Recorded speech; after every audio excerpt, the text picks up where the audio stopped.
I'd like to talk today about something which is really kind of important for me. It's motivating learners and teachers through vision. And vision is the term which is going to come up many times in this talk. So let me just start. Oops, I'm still getting used to it. Let me just start with a definition, because vision has been used in so many different ways. Every multinational company has a vision, every politician has a vision. I'm not talking about that sort of vision. I'm talking about vision in terms of a kind of the actual mental image. So something, especially a fanciful one. So I'm talking about something which is a kind of a real internal image or imagery.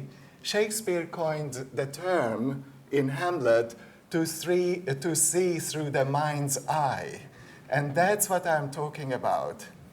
And why am I talking about vision? Why is it so important? Let's start with a quote. Now, I have no idea who William Arthur Ward is. It's one of those things you come across these wonderful quotes on the internet. So I checked it out, and he exists. So I even have a picture of him. If you can imagine, you can achieve it. If you can dream it, you can become it. Okay?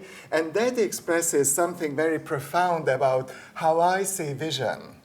And I try to summarize, as a preliminary, in 2 sentences, why I think that vision is probably the most important kind of motivational tool which we language teachers have got at our disposal. So one is that vision definitely empowers people to act. So vision is not just fanciful imagery, daydreaming, fantasy. It has this actional kind of component. And this is almost like the mission statement of this talk. The vision of who students would like to become as L2 users seems to be one of the most reliable predictors of long-term intended effort, so long-term learning behavior. And let me just say, what I mean by this. There are lots of techniques and strategies to create short-term motivation. The tricks up in our sleeves. There are collections of those strategies, and they are very useful. However, for language learning purposes, we all know we need long-term commitment. And that's, I've been on the lookout for some kind of framework which would help us to create that kind of long-term commitment in the students, regardless of whether a particular class goes well or not so well, or whether it's funny or not so funny. And what I found was that vision is almost like the highest order motivational force which can create this long-term kind of engagement, intended effort, exactly what we need. So that's why over the last kind of 4 or 5 years, I've started to work on the concept of vision. Then Cambridge University Press published a book written with one of my friends, Maggie Kubanieva, in 2014 on how to build vision in the language classroom. And basically, in the next kind of 35, 40 minutes, I'd like to actually present you the essence of the book. And you'll understand that sometimes I will just almost like give you tasters of things, and I won't be able to go into details, but I really hope that by the end of this talk, you'll be just as convinced as I am that vision is something worth considering, worth looking into it. It's good to be visionary. Now, this is the only scientific psycholinguistic slide I'm showing to you. But this is hugely, hugely interesting, because if you look at the left-hand side, there is an apple, and the eye sees the apple, and then the kind of schematic representation below is the same thing happening without actually a visual, a concrete stimulus, just imagining the apple. And what that drawing suggests is that in the brain, exactly the same areas are activated. And to prove that this is not just fanciful or wishful thinking, look at those two brain scans. You know, those are kind of neuroimagery scans. Brain activity is highlighted in the brain during movement and during imagining as the same movement. And massive overlap. So sometimes they say at least 2/3 of the same brain areas are activated. But this is actually something very exciting. This means that you look around and see people, and this evokes all sorts of thoughts and emotions and motives, motivations in you. The same thing can happen when you just imagine looking around, seeing people. And tonight is the opening of the Olympic Games, and imagery is actually one of the key things now for top-class athletes. There have been lots of interviews with athletes, and almost all the medal winners would say that they regularly practice this. We had a friend of mine did an interview with someone called Marilyn King, who was an American Olympic athlete some decades ago, and she said that when on a Friday morning, 5 o'clock, November, cold, rainy, the alarm clock went off and she was supposed to go training, what she did was she imagined walking into the Olympic Stadium. And she could see the crowds, hear the cheers, almost smell it. And that actually kind of filled her up with energy. Now we are talking here real power. So vision has got this capacity to win Olympic medals. Now, you can ask the obvious question, what, are we talking here about yet another word for goal? My vision is to become a doctor, or my goal is to be a doctor. And honestly, I wasn't interested in just finding another paraphrase for goal. There are so many paraphrases in psychology for that. What I think is that vision is something like goal plus imagery. So the goal is the abstract plan for the future, what you want to achieve. For example, you want to become a doctor. But the vision is something more. A vision is not only wanting to be a doctor, but actually seeing yourself through the mind's eye, being a doctor, or going in the graduation ceremony, going up the stage and shaking hands with the vice chancellor. Okay? So vision is almost like an enhanced, imagery-enhanced goal. Now, here is something. I'm pretty sure that this is not true, but it's such a good story that I always share this. It's about Walt Disney's vision. In 1971, Disney World in Orlando was finally ready to open. Unfortunately, the creator of Mickey Mouse and the Magic Kingdom had died 5 years earlier and wouldn't be present to witness the grand opening.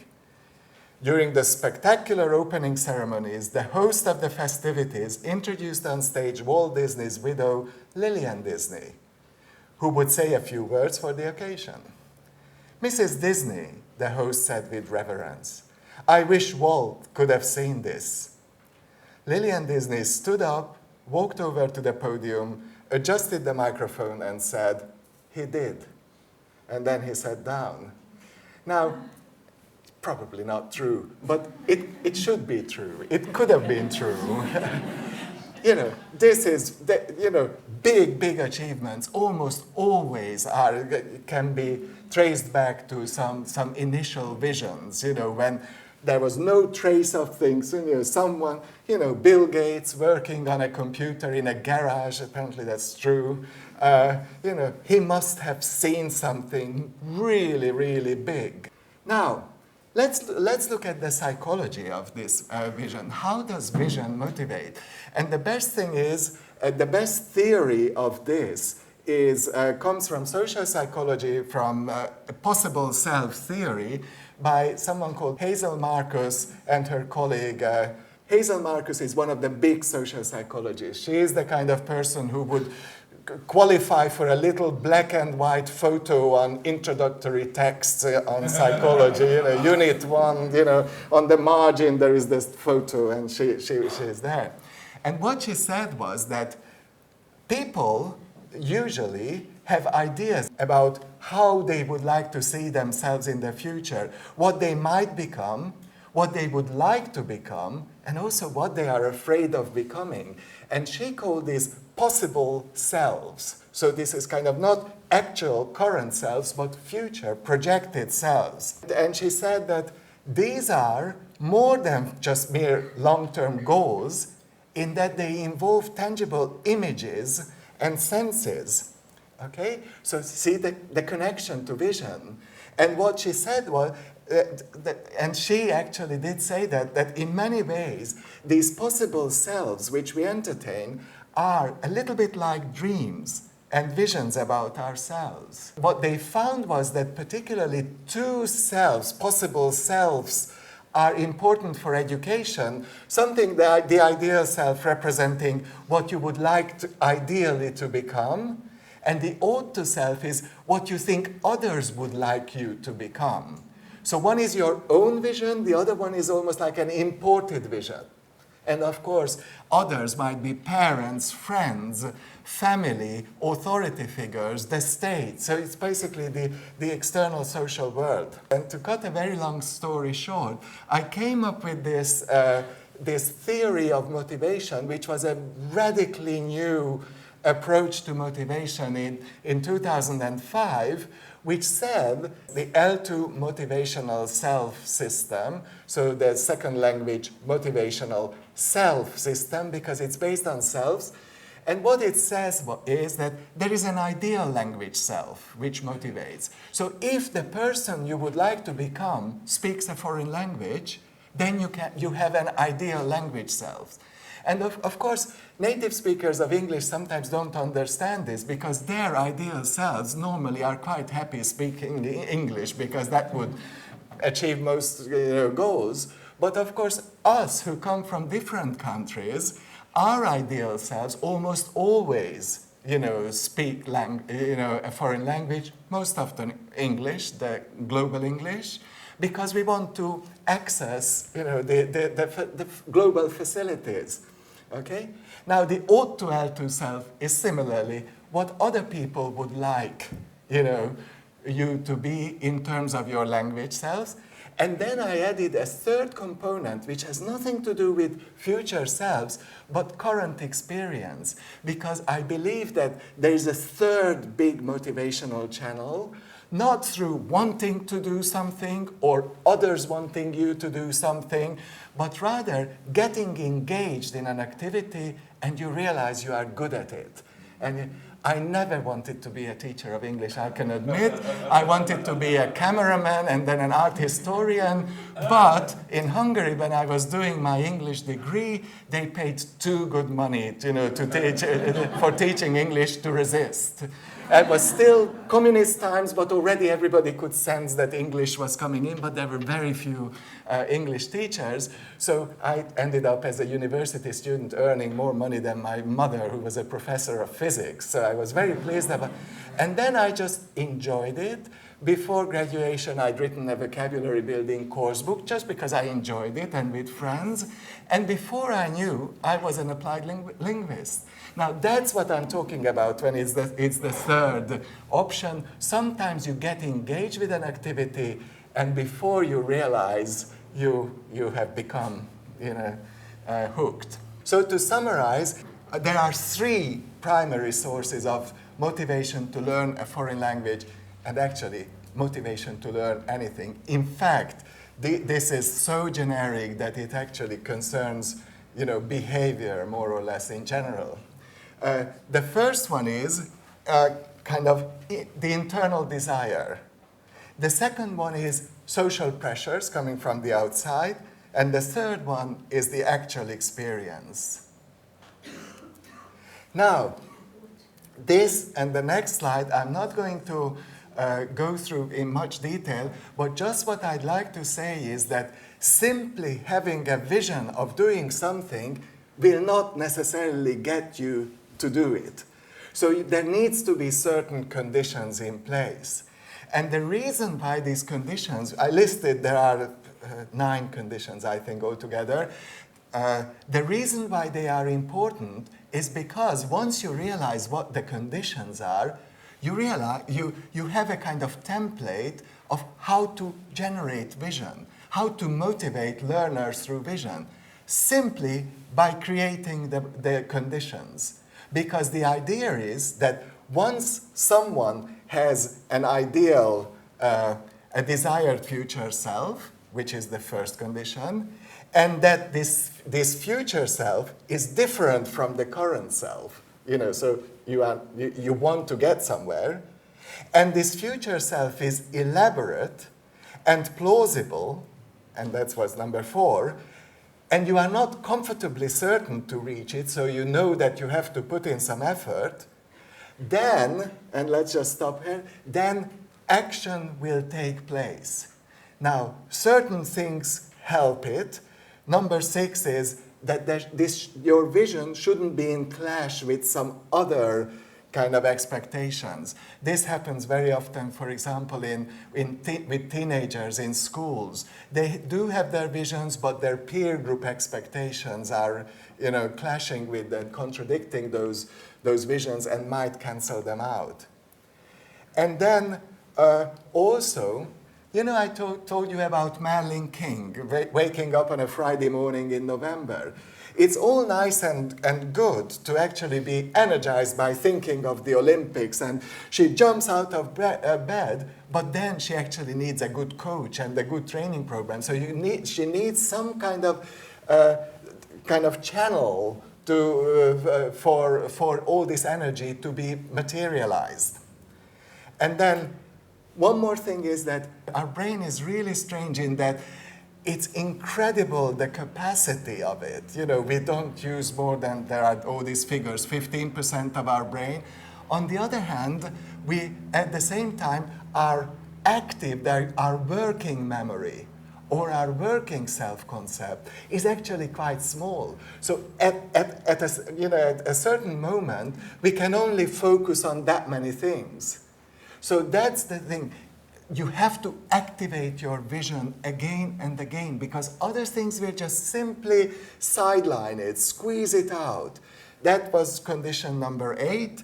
And number 9 is that it's very good to have a positive vision, but it's even better if that positive vision has an accompanying negative side. So what happens if you don't fulfill that vision?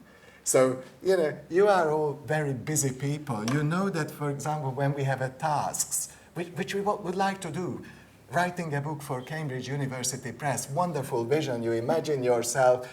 What will really get you going is when you start being afraid of missing the deadline and, and the emails coming from Karen or someone saying, hey, everybody is waiting. So you need to have it's almost like the carrot and the stick, but in a much more sophisticated way.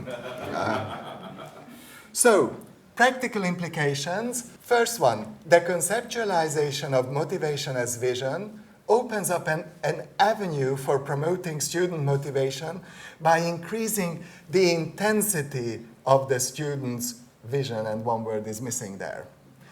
The essence of any motivational practice in this vein is to create or enhance the conditions for the motivational capacity of future self-images. Okay? So I hope that this is very, very straightforward. Where there is a vision, there is a way. We could summarize it.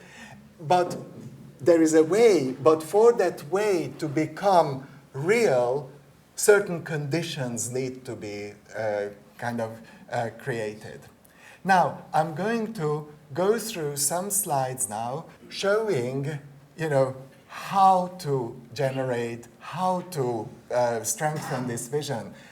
It's going to give you just an idea about the breadth of this process, that we have so many tools and strategies at our disposal.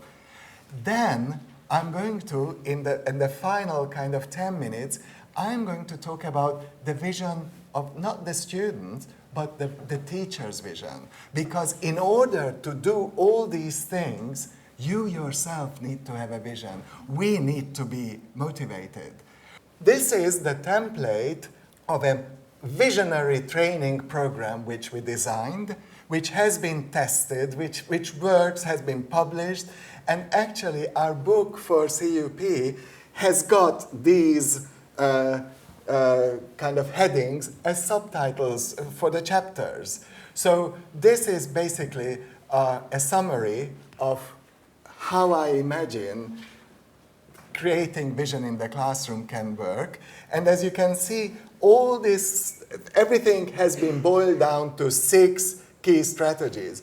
Don't look at the blue things that closely, because the blue part with the white writing is simply summarizing the conditions which we have been through.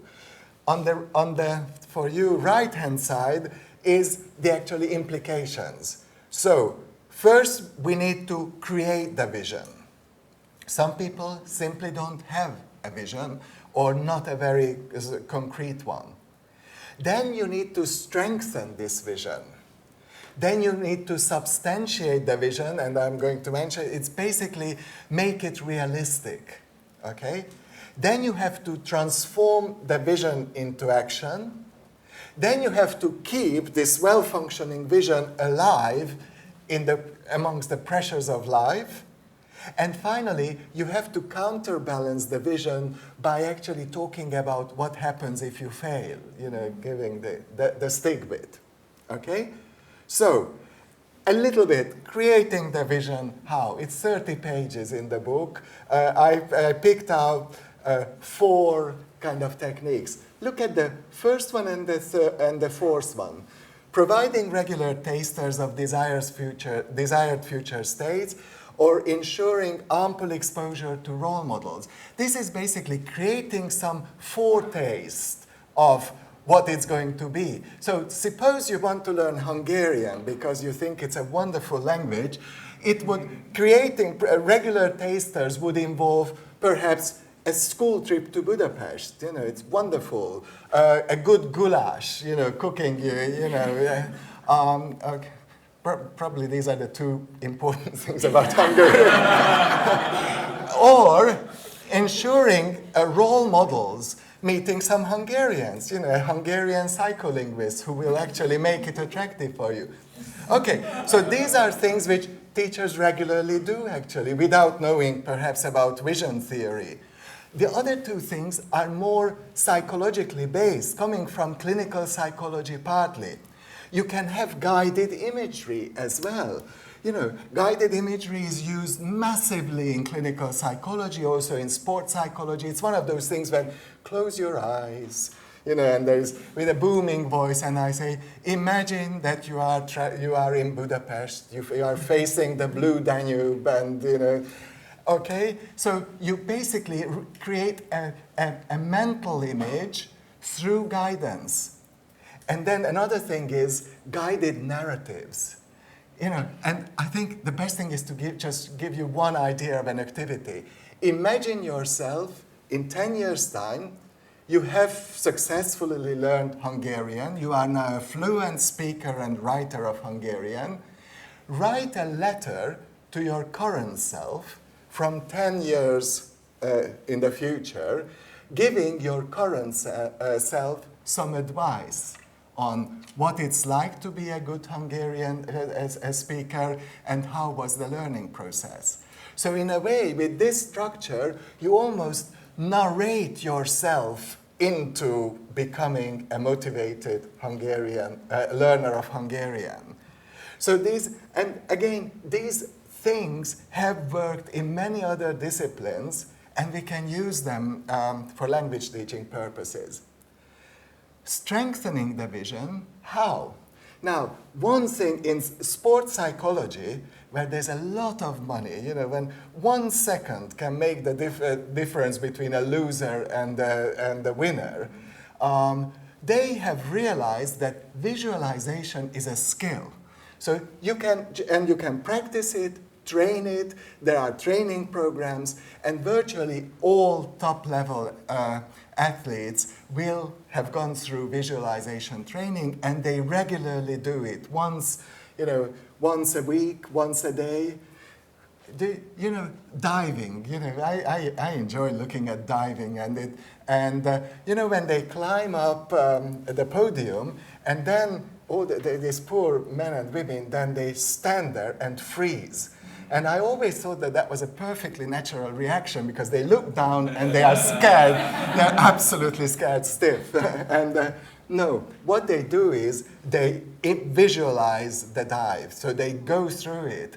Now, some people, like one of the world champion skiers, said that you can perfect this to an extent that this guy, could not only go down the slope through his mind's eye, but could actually make mistakes and correct those mistakes to correct troubleshooting. Now, that's advanced imagery skills, but you can get there. And there are training things. The first lesson one is always imagine your bedroom, because that's where you spend most of the time.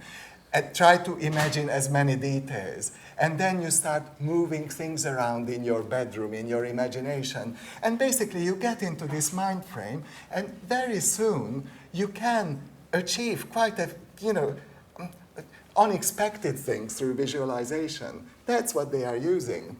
There are some other things how you can actually increase the vividity of vision. Let's move on. And substantiating the vision, this is basically getting real, so that the vision doesn't become fantasy. You must realize that we are still talking about possible selves. So if I say that, if you believe your vision is that you would like to be a Formula One racing driver one day, I think you need to get real, okay? And that's what this stage is about, looking at realities, talents, obstacles, and try to actually almost like align the vision with reality. Transforming the vision into action, this is where a good language teacher is at his or her best. This is the kind of thing which conferences like this are all about, how to create engaging channels of activity, how to create roadmaps, towards success. What is the best roadmap? Now, of course, you can even give it, sort of go a bit further than that, and you can ask people not only try to envisage the end state, what they would like to become, but also the processes. And apparently process imagery like this, I've never tried that myself, but apparently that's said to be one of the most effective ways of actually galvanizing students. So when you ask them to actually imagine, the steps they will take towards realizing a vision. Finally, you can also give individual guidance. All the famous American visionary programs have got a counseling session built into them. Keeping the vision alive, as I said, that's, keeping it active. This is where you would have French cheese and wine parties or cheese and whatever parties. This is why you would have music. This is why you would actually include perhaps even pieces of literature, So you try to actually bring the culture into the classroom a little bit. And look at the last strategy which I selected. That very often we have broken visions. Visions which we used to have, and for some reason didn't work out, and you can re-envisage those. You can actually revisit them, work on them, and making them real. So that is also keeping the vision alive, literally, so that it doesn't die. Counterbalancing the vision, very, very controversial. Jill Hatfield and I have written a book on how to, a practical kind of classroom recipe book on how to create vision. And we were hesitating whether to include things about the feared self. So try to imagine yourself failing, okay, or the consequences. Problem is that it's very easy to imagine yourself failing. We had an experiment with Chinese students coming to Nottingham to learn English, and they said that that part was very, very effective, but some of them freaked out. They said it was a bit too close to home. So Jill and I, in the end, decided not to include a feared self component because, I don't know, it works, but you need a very, very delicate balance. So what about the teachers? And the question is, do they also need a vision? Do we need a vision? I assume almost all of you are either currently active teachers or have taught in your lives. You wouldn't be here otherwise. And yes, we need a vision for ourselves to keep going. And the question is how? Now let me give you, the main rationale for talking about student vision and teacher vision together is that what we are aiming for is somehow restructuring, re-envisaging the classroom. And it has to start with the key person in the classroom. Whatever you call the group leader, the facilitator, the teacher, but us. Okay? So this is my kind of mission statement about teachers. The engine of the drive to transform classrooms into learning environments that truly facilitate second language learning is the teacher's vision for change and improvement.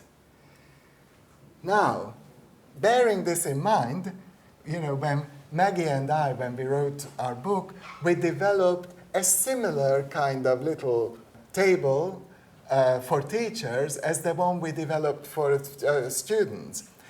What we did was, we wanted to be much more concise, okay? While teachers would be quite happy to read lots of pages about how to motivate students because that will actually help, their everyday practice. So it's investment, with some actual practical benefits. We suspected that teachers would be far less willing to read a lot about how to reinvent themselves. So we wanted to actually summarize it in some two punchy kind of strategies. But of course, as you can see, there are lots of bullet points already, so it's not as straightforward. But basically, the first kind of blue section says that in order to have a vision, you need to have a well-articulated, vivid image of what kind of classroom, what kind of teacher you would like to be in the future. So you have to have some kind of a concept of the end state. But then, and this is so important, you also need to see the difference between the current state and the future state, and that you need to actually experience the tension. My very first teacher training experience after I graduated in Hungary from in the English department was coming to Canterbury to the Pilgrim's Language Courses teacher training course, and at that time it was still, my teachers then were Mario Rimvalukri and Penny Earr and Cynthia Beresford, and it was a fantastic thing, but on the very first night, it was one of those optional evenings which was always compulsory, so everybody was there, but it was, and in came, I think, thinking back, I'm pretty sure that he was a Scottish man because he had a strange way of talking. And at that time, I had no idea what the difference between a Scottish accent and an English accent was. As long as I understood, I was happy. And he, more or less in 20 minutes, demolished us, said, what's the point of this whole language teaching business? If your main goal is to teach the present perfect tense, that's the most boring, mind-boggling thing. Can you imagine yourself in 20 years still wanting to teach the present perfect tense? And he went on, and And we realized by the end that there is possibly more to it. And of course, the rest of the course built up or elaborated on that more to it. But he created this tension that, you know, the standard conception of being a language teacher is simply not enough. It's boring. It's not worthy of a human being with a proper mind.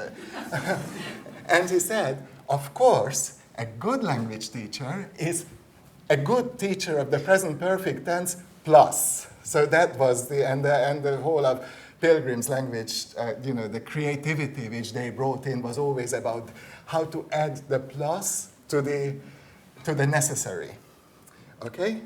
So the strategy is reigniting the flame or igniting the flame of teacher vision. And there's a second bit is once it's ignited, you have to protect it. There are just too many things, too many factors, circumstances, always trying to erode our enthusiasm. Bureaucracy, policy issues, you know, there are just many of them. So we have to make a conscious effort of not losing the vision. Okay?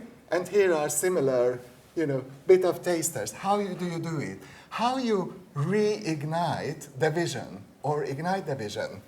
One thing is focusing on our gifts and talents. Very rarely, not very many teacher training programs kind of tries to focus you on what you are really good at, what are the things which, you know, perhaps you can do but not your gifting. Also, the next thing is revisiting images and remembering stimuli that brought us into teaching. Almost every teacher at the beginning has some ideals. In some countries, teaching is a very lucrative and safe profession, you know, and people go there because it's a steady pension, high salary, but not very many countries. In most countries, a teacher goes into teaching because you believe in transforming students somehow, and you believe. Now, try to revisit those images and pictures. And finally, you can generate, perhaps through guided imagery, so that usual techniques, images of ideal language teacher selves. So what would you be like if you could become exactly the teacher which you would be like? Okay? Now, guarding the vision, how? Again, let me just say there are 4 things here. One is staying connected to the original vision despite detrimental ought-to-self images. So in a teaching profession, there are loads of ought-to teaching selves coming from your principal, head teacher, whoever, the policymakers, even course book writers. They always want to shift you, you know, kind of gently push you or forcefully force you into certain images of what a good teacher should be like according to their expectations. Now, there might be a lot of truth in what they are saying, but you should always try to keep the original flame as well. Easier said than done. Building resilience through mental rehearsals and vision-boosting images. Now, in clinical psychology, they know exactly that you can fight phobias, for example, with imagery. So if you are afraid of spiders, you can have these desensitization programs when you imagine holding a spider in your hand and thing, and apparently they work quite well. Apparently, I've read articles and personal reports that the same thing might work for teachers, that you can actually imagine your worst nightmare and then start, well, just imagining is not good because you get scared stiff, and you know. But if you then start trying to find solutions, it's one of those, you know, like Hedgehog Days scenarios that you can relive every day, a day again and again and again, and constantly fine-tune things. Have you seen that film? Now you can do this with your imagery. That's what athletes, sports, you know, people do. Okay. Creating safety zones. consciously. And the most obvious safety zone is a group of like-minded colleagues with whom you make the effort to come together, not just say that let's have lunch together one day, but you actually timetable in some time regularly when you to regain your sanity, okay? And finally, you can process various adversities, problems constructively. And one technique which is regularly mentioned is that you view them as useful signals and turn them into opportunities for development. This is the kind of thing that if you have an awful colleague or someone around you, you can despair, or you can say that this is a good challenge. Can I actually develop ways of coexisting with this person? So almost anything which well, it's a little bit, the glass is half full, half empty. Almost any half-empty glass can be seen as a half-full glass. Conclusion. This book was published by the American Psychological Association, and they are the biggest authority. They are a massively powerful body in America, and they publish, as part of their book series, some really authoritative summaries of fields. This one was written by Jerome Zinger, and this is a quote from this book. Our capacity for imagery and fantasy can indeed give us a kind of control over possible futures. Now that is very exciting, and what I've tried to say today is that this is real. This is not just, politicians talk, it's got scientific validity, but it also has lots of a practical sphere of reality. And I personally firmly believe that it is possible for teachers to consciously generate L2 learning vision, both in their learners, and there's another person, in their learners and in themselves. This is the book I was talking about, Motivating Learners, Motivating Teachers, Building Vision in the Language Classroom. And now you've seen about 2/3 of the chapter headings and subheadings. These are 2 recipe books. The kind of short classroom activities where you just take one, that's a genre which was developed originally in the late 1970s. I don't know, is there anybody who still remembers drama techniques in language learning, Maley and Duff? Now, I think that was one of the first ones, and then came all the grammar in action, the Pilgrim's publications. So we did this book, Jill Hatfield and I, Motivating Learners. Now, the original title wasn't this, but of course the publisher wanted a more generic title. This was Motivating Learners Through Visionary Activities. So that, and it's got, I think, 75 activities in it. And then the other one is an even earlier one, Imagine That, Mental Imagery in the EFL Classroom, which was a joint publication by Helbling and Cambridge University Press, by Jane Arnold, Herbert Pucht, and Mario Rinvolucri, which some of it is about learning content matters through visualization, but some of the activities are about motivational visualization. So a wonderful creative book. Thank you very much.